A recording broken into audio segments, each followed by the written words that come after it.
Early in the program, we discussed the bipartisan infrastructure bill that passed in Congress. And now we're joined again by House members Rodney Davis, Marie Newman, and Raja Krishnamoorthi. I wanted to talk about congressional redistricting. Congressman Davis, you've said repeatedly you're going to wait until Democrats draw the new congressional maps before you decide whether you're going to seek another term in Congress or run for another office like governor. Those maps are drawn. What's your decision? Well, they're not law yet, Paris. The governor still has to sign them. That's fair. Yeah, the governor hasn't signed them into law. And frankly, judging by the election results last Tuesday in states like Virginia and New Jersey, New York, Minnesota, the state of Washington, Democrats may be having some second thoughts about how those districts look, even though when you look at that congressional map, you cannot find a more gerrymandered mess than what Illinois Democrats pushed through without any Republican support. And even then, they cannot draw suburban districts that are going to guarantee Democratic wins. If I was a Democrat sitting in the suburbs of Chicago or the Collier counties, I'd be very concerned with the districts that were drawn, even in that gerrymandered map. Do the results this week, Congressman, make you lean toward running for Congress again then? Again, I'm waiting until the maps are actually law. There's one thing I've learned serving in Congress now 9 years and representing the city of Springfield in the state capitol. I don't trust Illinois Democrats to actually follow through. So when it's signed into law, I'll make my decision because we'll know what the battlefield looks like at that point in time. All right, we will await that. Congressman Krishnamoorthi, what about that Democrats did not perform well in Virginia? They lost the governor's seat. They lost some other seats in that state. Does that portend bad things for the midterms? And are districts like yours perhaps up for grabs? Well, I don't take anything for granted, but I think the message from those elections was loud and clear, which is get something done. And I'm very happy that we did just that late on Friday night, almost solely on Democratic votes, by the way. And I think, I think that the voters want that infrastructure bill. They want other items that are on the agenda as well. And I just don't think they want a party that just stands for no infrastructure, no child care tax credits, no universal pre-K, no workforce training. I think they want a party, they want candidates and individuals who want to get things done. And that's what I'm going to seek to try to do going forward. Congresswoman Newman, there are reports that you were unhappy with the process carried out by Illinois Democrats to redraw the maps because they did not draw you a very favorable one, to the point where you had supporters call some of these leaders to influence them. Is that true? Actually, what happened is that, I had this huge coalition of folks throughout my district, and they learned what the process was, which was they were able to enter testimony and witness slips and then go to a hearing. So once they learned that those were the options, they in fact showed up in force, hundreds of them, because they wanted to stay together. We work very well as a district. So I think that once they learned the rules and then they in fact executed on them, they made their voices loud and clear, and couldn't have been a more democratic way to share what they wanted. And you've announced that you're going to run in the 6th Congressional District now, which is currently a seat held by Sean Casten. You live a few blocks outside of it. Why that district?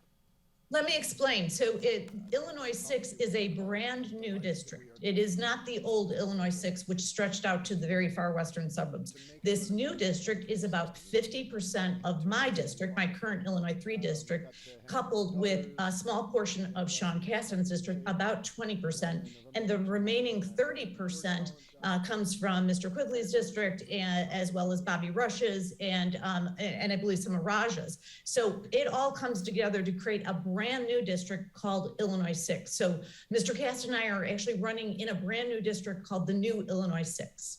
And I am about a block and a half out of it. All right, so that's a district you're going to run in. Congressman Davis, I want to turn to this controversial anime video that was tweeted out, a violent anime video by one of your colleagues, the Republican Representative Paul Gosar from Arizona. There's calls now that he should be censored. There should be some sort of punishment. Should there be some sort of punishment for tweeting out a video that purported to show violence against other members of Congress? I have absolutely no idea what you're talking about. I have yet to see anything like that. I'd be happy to take a look at it and give you my comment later. But, I've said for my entire career, there's no place for violence. I mean, there are people that have felonies on their record right now because they threatened to blow my head off. I ran from bullets on a baseball field and watched my friend Steve Scalise and others get shot just a few years ago because some crazed individual decided to scream healthcare while he was firing at us because he disagreed with us politically. The issues that we need to be facing are the issues that we were talking about this entire interview. And we've done that. We've invested historic amounts of dollars in a bipartisan way in things like infrastructure as part of our pandemic responses, upwards of 9 times as much going to our transit systems, our airports, our roads and bridges in CARES Act funding and pandemic funding than what we're going to see in this infrastructure bill that passed just a few weeks ago. And again, Paris, how many dollars are going to be spent? How many billions just trying to figure out what happened decades ago in certain areas and tearing that down instead of investing in the new projects that my colleagues are talking about earlier? Congresswoman Newman, I'm getting back to that violence issue. Congressman Davis mentioned running from bullets on the baseball field. You've faced some pressure from the Republican Marjorie Taylor Greene. There's been calls to Republican Representative Fred Upton in Michigan threatening murder. I mean, the rhetoric is just kind of wild, and rhetoric from public officials drives some constituents to do crazy things. We know that. So what is your assessment of the temperature in Congress right now? Well, I think we do get along. We have hearty discussions at the committee level and frequently, but we saw just tonight that Congressman Davis and my colleague Raja and I agree on some things, that we want to invest in strong projects that will produce jobs and restore our standing in the world in terms of infrastructure. We're the 13th right now. That's pitiful. We should be number 1, and these investments will help do that.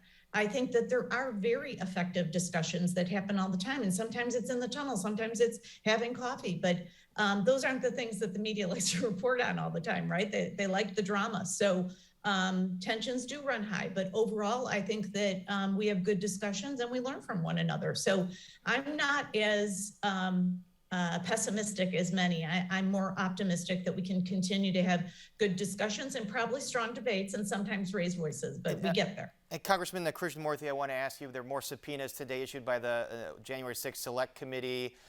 There's that subpoena that's a criminal referral now to the Justice Department for Steve Bannon. Do you believe these subpoenas will be enforced and criminally enforced by the Justice Department in the case of Mr. Bannon? I hope so. I think that, for instance, Steve Bannon needs to be able to testify. He needs to produce documents. The grounds on which he is objecting to coming before Congress are so flimsy.